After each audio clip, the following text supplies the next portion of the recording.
Lorraine, the floor is yours. Thank you. Lorraine is Head of Marketing Europe at Google. And thanks, Luc. It's very nice to be here. I've spent 3.5 years at startups across Europe and then 3.5 years at Google. And I can tell you it doesn't feel any different being in Google than being in a startup. Okay, there's a little bit more money in the bank, but the chaos and the creativity is still very, very similar. So I can share some of those experiences today. I'm going to see how I get the slides on the screen.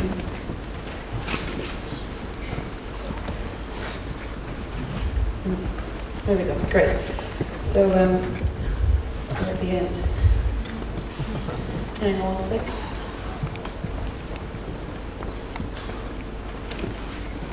There we go. Now, I should go in the right order, I guess. So, I guess one of the reasons we're all here today, as well as being huge fans of LeWeb3, is because there's already 1 billion people online on the internet across the world. The great news is about 1/4 of these are in Europe, and long may that continue to grow. And I guess it's thanks to all of you in this room that these billion people are already on the web and staying with us.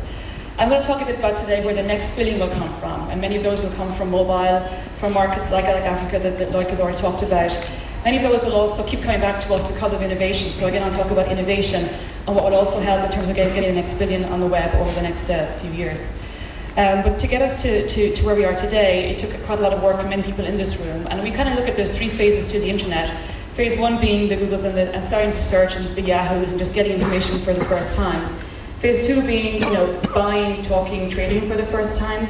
Which really started to help fund the future creativity. So getting people spending money online is hugely important to the future of the web. I remember one of the first big headlines was someone spending $28,000 buying a 10-year-old cheese sandwich on eBay because it looked like the Virgin Mary. That was an interesting purchase, but it shows the power of the internet in helping find the ultimate buyer and the ultimate seller. I think this 3rd phase of the internet, the networking phase, which is where people are not just consuming information but also providing and creating the information, is a really exciting phase. And I think, I guess we'll hear a lot about that over the next 2 days. But the reality is now everybody is creating blogs, videos, pages on MySpace, on Bebo, on Pisco. I'll talk about them a bit today as well. I think it's really, really exciting to see where this goes next and how that becomes a mature business and finds some way of monetization. During this time, Google hasn't been idle. What you will see is the first 5 years, sort of 95 to 2000, we were a real startup. We had 1 product, which was search, and we spent about 5 years trying to work out how to make some money out of it. We finally worked it out in the year 2000 with AdWords, so that gave us the ability to fund a lot of the creativity you see after the year 2000. So you see we started to buy some small companies like Keyhole, which gave us Earth, and Pyra, which gave us Blogger. And we also started to experiment in new areas and to expand into lots of new products.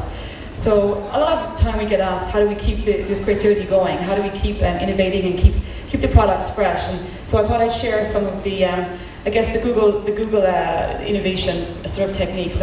And this is what keeps us fresh, keeps us thinking like a startup, it keeps us being creative. And we work in small teams of creative people together, a couple of engineers that work with 1 product guy, and together they'll work on developing our products and launching them. Larry's view is that we should let 1,000 flowers bloom. So let's launch lots of products, we launch fast, early and often, and let's see which ones bubble to the top. And as long as I think we continue that innovation, we'll continue to keep bringing out some good products to the world. We also believe that ideas come from everywhere, all around the company and also externally from users, from the markets, from trends we see as we look around us. And I can just give a couple of examples of that. In Google, most products start as 20% time projects. That basically means that engineers or product folk across the company, they can use 20% of their time to work on ideas they think are exciting or will actually solve a need. Just the same way that Skype developed by solving a need, which was cheap telephony.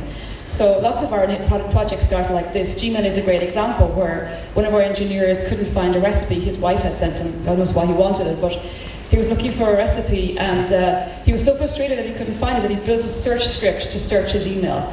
And he was seen one day by a product manager who said, that's a really good idea. And that's exactly how Gmail was born. Once you get some resources, you typically move to Googlettes, which are small projects staffed by a couple of engineers. And News is a great example of a Googleette or a small project that finally became a homepage product and got a tab on our homepage. So came out of being a Googlettes. And then if you're a really big idea and you've got a really big project, you make the top 100 list, which is the top 1 to 100 projects that Google really cares about and focuses on and staffs and resources up. So it's kind of how we develop our products and how we get products to the market through those stages. But enough about Google. I think when we look at the products we develop and how we move forward, there's sort of three big areas we look at and three drivers of change that we think will have a huge impact on all of our futures. I'll talk a little bit about each of these areas, but they're mainly around broadband, general access and storage costs, and self-expression, this pent-up demand for self-expression. The first of those, broadband, we've all seen a huge uptake of broadband in our markets. I think it's extremely important to all of our futures. It drives creativity. We would never have had the Google Earths or the YouTubes without broadband. We wouldn't have the e-commerce we have today. The average broadband user spends twice as much if they have broadband than they did in their dial-up days. So it's really important for all of us in terms of e-commerce. Added to that is that broadband drives so many new startups, so much new creativity, because it gives people that access and speed and space. So I think it's extremely important to all of us. There is, however, one downside to broadband, is that it costs money still. And I'm Irish, but I'm based in the UK, and I spend a lot of time with schools and teachers there. And one thing I've noticed is the classroom divide, or the digital divide, where kids who can afford broadband, they get to go home and play with some really cool interactive tools that really help them further their education. Kids who can't afford broadband at home, they don't have that same luxury. And so I think this digital divide is an issue for all of us in terms of how we help everybody get access to broadband and speed, and therefore all the tools that go with that. So I'm pretty excited about what's happening in the UK right now. I thought it was useful to share that, is that broadband is really becoming a commodity, and it's pretty much free. So in the last few months alone, the change in the market has been incredible, and it totally benefits users because they have access finally to a free product. Talk came out first, which was Carphone Warehouse, and they've already got 500,000 free broadband users. Then Sky launched free broadband, and that means the great thing about Sky launching is they reach almost every household in the UK, so everybody gets to have free broadband by signing up with them. And more products are coming out now that are free or next to nothing. So I think this downward pricing of broadband is really important to all of us as we allow everybody to get on the web and access all of our products. Access, I think, is also very important, and lower storage costs in general. If you look at the world from space, you'll see there's lots of light across the world, and that's where the internet usage is completely parallel to where light appears across the world. What you will see is a huge big dark space that is Africa, and unfortunately the 15% of the world's population who are online are not there. So I think hopefully we'll see in the next few years that continents like Africa and many other nations will start to have easier, lower cost access to information. This is an example of the MIT $100 computer, which they hope to get out to 100 million people in the next few years, which I think is a fantastic endeavour. Mobile will be very interesting in terms of access in those markets. So I see many new markets leapfrogging technologies, so skipping the dial-up broadband path and going straight to the internet through mobile. We've seen this in Asia already, and I expect that many countries like the Middle East and Africa may go the same way in terms of skipping the internet through PCs and going straight to mobile phones. The other thing I think is interesting to watch is the role of internet cafes, and they're not to be overlooked. In many of our Western Europe, they're already seen as some place where tourists go or students go. But the reality is, in markets like Turkey or in continents like across Africa and the Middle East, internet cafes are more than 50% of the people go to look on the web. So in nations where shared computing is still very much the way, internet cafes have a huge role to play. And I think building products that allow people to go in and access their email, their IM and their data through a login and through any shared computing or to any internet cafe, I think is a big opportunity for all of us as those huge populations come online and rely more and more on those internet cafes. But I think access in general is a very big topic for all of us. I wanted to give the example of the iPod. We all know it anyway, but I think what Apple are doing is really amazing, and their dream is to make sure that every single picture, song or video can fit on their iPod. And I think this trend towards more and more content or stuffing into a smaller and smaller device is again a fantastic opportunity for all of us. I think 5 years ago the average Dell computer laptop weighed 4 kilos and held 4 gigabytes of memory. Today they weigh 1 kilo and carry 30 gigabytes of memory on average. And that's only in 6 years. iPod already holds more and more stuff. So I think we're going to see more and more of a trend towards fitting more and more stuff into smaller devices. And again, that helps all of us as we build our products. The third area here is this huge pent-up demand for self-expression. Who would have predicted the amount of blogs or the amount of MySpace pages or Bebo pages or the amount of videos in YouTube or Google Video? It's incredible. YouTube alone has 65,000 uploads a day and 100 million playbacks of videos every single day. And I think very few of us would have seen that coming even just 2 years ago. I wasn't aware until the other day that the French are the biggest bloggers in the world. 1 in 3 French citizens has a blog, which is remarkable. So we're leading the way in terms of blogging, both in terms of quality and quantity. which I think is good to see. In Europe has at least leading an opportunity to lead the way in some of these areas. But I think self-expression and this whole trend towards self-expression is something that's still very exciting for all of us. I looked for many cultural examples in France of great trends in self-expression, but this is much funnier than the cultural ones. But it was amazing how just this headbutt from the World Cup became such a big thing, thanks to the web and self-expression. You know, one action drove 25,000 different video makes of it, where you had everything from Lego men headbutting each other to Miss Universe headbutting somebody. It also drove a #1 single on the biggest phone download of the year. It also knocked Coldplay off the #1 spot. So, you know, it just goes to show that thanks to technology and the web, people's passion around something can just drive so much activity. Another example I really like is Pixo. If you haven't heard of them yet, you'll hear a lot about them. They got half a page in the Sunday Times yesterday in the UK. They're an American company, unfortunately, again, but they're doing really exciting things, and I'd love to see some European companies doing similar type of thing. What's so special about them? They really appeal to female girls who are between 12 and 20. They love it because they can really personalize it and make it their own. What's more, they really got this security thing, this safety thing from the beginning. So this kind of messaging, like, do you really know who you're chatting with? That's really important for that age group. It's really important for their parents to know it's there. So from the very beginning, they really thought about that and worked it through their product. They've also got some clever stuff like the more friends you have in there, the more storage space you get. You get bonus storage space by linking in more friends. So it encourages people to introduce their friends to the concept because it gets them more free storage. So a very viral way for them to build their product, and consequently their numbers are growing at an incredible rate each month. So I thought they were an interesting example of the kind of stuff you can do. And I expect to see many more niche players like this become very, very big players in this space.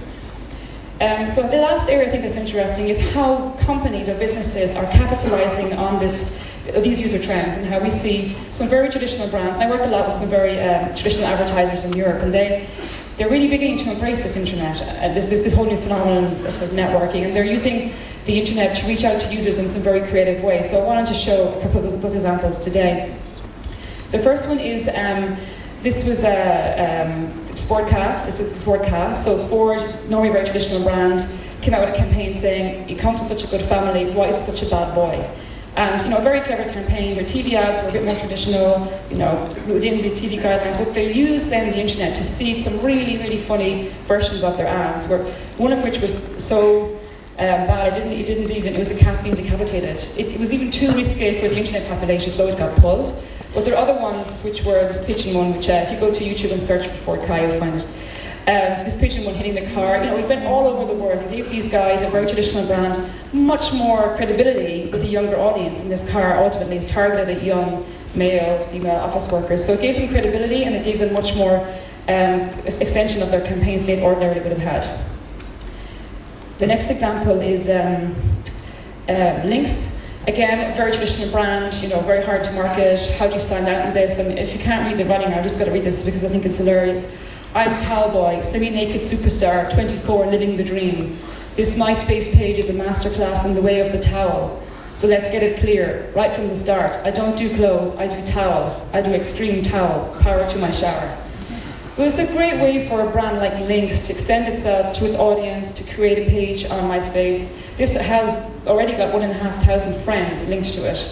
And they're very, very cleverly extending their brand onto the internet, and they're going where the kids are. So they're going to MySpace. Similarly, I saw EMEA on the internet. Their ads on Google don't link through to their artists' websites. They link through directly to the MySpace pages for those artists. So they're going again where the kids are, and they're finding their audiences in new places. This last example is much more altruistic. It's the National Society of Prevention of Cruelty to Children. I think they're an amazing company in what they've been doing in reaching out to raise money for kids. And they've used mashups as a way, again, to raise money, a very, very easy way for them to show people what they've contributed. And this is all about placing your mark on the map, being the full stop, being on the map. And they got over 1 million companies in towns and cities to pledge money through this. You could also see how you rank and how you rate it. So it was also very good for naming and shaming the towns and cities who contributed the least. But it was a great way also of raising money through the web. So I guess the themes that we look at and we expect to make a big difference for us in the future are across these 5 buckets. The top one, commerce and monetization, I think is important still, because so many of these great new sites still have yet to work out their monetization strategy, and I think that's We're going to see a lot of that in 2007 and 2008, so cracking how these newer sites will make money, and it is fundamental to investing in creativity and investing in the future.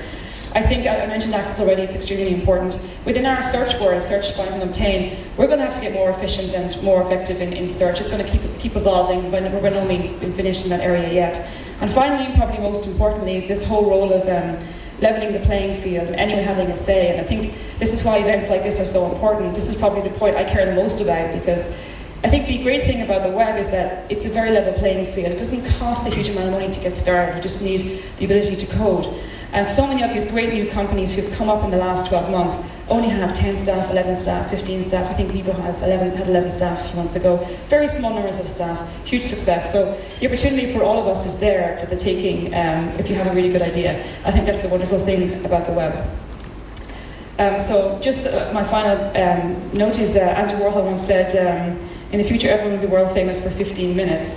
And again, this you can find on YouTube if you search for it, but human beatboxing has become one of the biggest, I think probably Nick has to see this on Skype, but it's an incredible trend. You've got to go watch it and see it. It's a very, very exciting trend. But it's, again, it's an ultimate example for me of creativity at its utmost, and users really creating an entire new concept just by going on the web and building it. So with that, I leave you. Hope that was some useful food for thought.